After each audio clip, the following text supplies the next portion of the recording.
Il y avait une métaphore physique que j'avais élaborée seul pour pouvoir m'échapper, pour pouvoir sortir de la culpabilité que je ressentais. Cette métaphore physique, tu la connaissais. Parfois tu m'y accompagnais. C'était une métaphore physique que j'aimais beaucoup. Quand tu es coupable de quelque chose, quand tu te sens coupable de quelque chose, tu as l'impression que le monde bascule, qu'il s'effondre, qu'il s'effrite petit à petit, comme un mur qui serait en train de s'effondrer, ou alors comme un mur qui perdrait petit à petit, jour après jour, son papier peint. Le monde devient comme ça quand tu te sens coupable de quelque chose. Tu as beau t'asseoir près de la personne que t'aimes, et cette personne, c'est donc toi.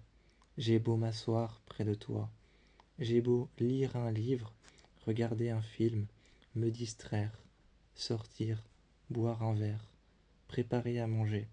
J'ai beau faire tout ce que je veux, chaque jour, chaque nuit. Je sais qu'à à un moment précis, ma culpabilité remontera. Ma culpabilité remontera et elle reviendra me murmurer à l'oreille, me chuchoter à l'oreille. Tu es coupable, tu l'as fait, tu es coupable de ce que tu as fait. Tu ne peux pas le nier, tu ne peux pas t'en échapper. La culpabilité, c'est une sorte de poison, ancré trop profondément, pour qu'on puisse aller le chercher, pour qu'on puisse l'euthanasier, et pour qu'on puisse enfin le jeter dans une benne, la refermer, et jeter la benne bien loin de nous. La culpabilité, elle est là, elle reste, même si tu essayes de la faire suffoquer, elle revient en puissance. Même si tu essayes de la lapider, même si tu essayes de la lapider, de la détruire, de la faire suffoquer, de lui faire manquer l'oxygène, si jamais c'était une personne, elle revient à la marche, et elle vient te dire, tu es coupable. Pendant mon livre, je lis, et j'écoute l'héroïne. Je suis l'héroïne. Je suis l'héroïne, je la suis dans son parcours, mais à un moment, dès qu'il lui arrive un drame, mon cerveau se renverse et se dit, ce drame, c'est le mien. Dès que je vois un film et que quelqu'un est en train de mourir, je me dis, c'est ma faute. Dès que je vois un film et qu'une scène est dramatique ou qu'une scène frôle la mort, je me dis, c'est ma faute. La culpabilité revient partout. La culpabilité, quand tu as fait quelque chose, elle est là et elle ne part jamais. J'avais trouvé une tactique physique pour échapper à ce sentiment. Je partais sans écouteurs, je me vidais la tête avant, comme je le pouvais. Je restais assis sur le bord du lit. Je restais assis sur le bord du lit. Je partais, la tête vide, et parfois tu venais avec moi. Ou alors, parfois non. Cette fois-ci, tu n'étais pas venu. Et je partais, tête vide, en montant le plus possible.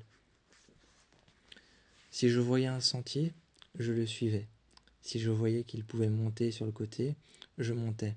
Je me disais qu'en montant davantage, la culpabilité resterait en bas et que je pourrais prendre de la hauteur.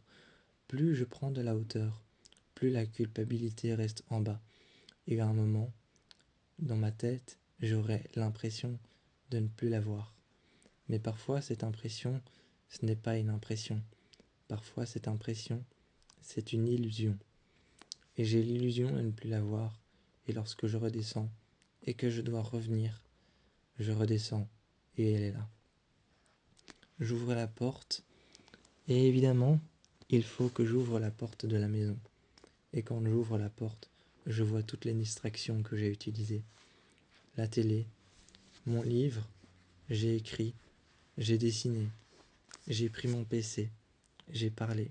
Je te vois toi, ma distraction première. Les livres, les films que j'ai vus, toutes ces distractions me ramènent à tuer coupable. Mais au moins je pouvais sortir. Parfois, je sortais même la nuit, et quand je sortais la nuit, il n'y avait ni arbre, ni lune. Parfois, je sortais pendant les nuits sans lune. Les nuits sans lune étaient les plus silencieuses, les plus vides, les plus sécurisées pour moi. J'avais l'impression d'être enfermé dans un cocon, et je sortais. Je montais le plus possible, je montais le plus possible dans la forêt, le long des sentiers. S'ils dérivaient sur la droite ou la gauche et pouvaient monter derrière les arbres, je montais. Je m'arrêtais juste juste là où il y avait une fosse. Juste là où il y avait une fosse où la terre s'était fracturée en deux. Je mettais mes pieds dans le vide, je m'asseyais et je sentais la terre froide et humide sur mes mains. Parfois tu me suivais, tu me cherchais dans la forêt. Tu étais venu t'asseoir à côté de moi ce soir-là, passant ta main dans mes cheveux, même si tu avais déjà mis ta main par terre. Je t'ai regardé, j'ai senti du, j'ai senti du froid, de la terre dans mes cheveux. J'ai secoué mes cheveux et penché la tête sur le côté. Tu m'as regardé et tu m'as dit que je n'étais pas coupable. Je me suis senti tout de suite libéré. Je me suis senti libéré d'un poids. Généralement, quand je monte, j'ai ce poids qui est sur mes épaules. Ce poids qui est sur mes épaules, généralement descend. Et ensuite, je respire un bon coup. Il descend entre mon cœur et mes poumons. Et puis, je respire encore une fois. Et il disparaît. Il disparaît, il s'évapore, il se dissout, il implose à l'intérieur de moi, mais ne se disperse pas. Il disparaît tout simplement. Mais quand tu es venu à côté de moi, aucun poids sur les épaules, aucun poids entre les poumons et sous le cœur, aucun poids qui s'est dispersé et qui a pu disparaître à cause d'une respiration. Juste une respiration et une impression que je n'étais pas coupable.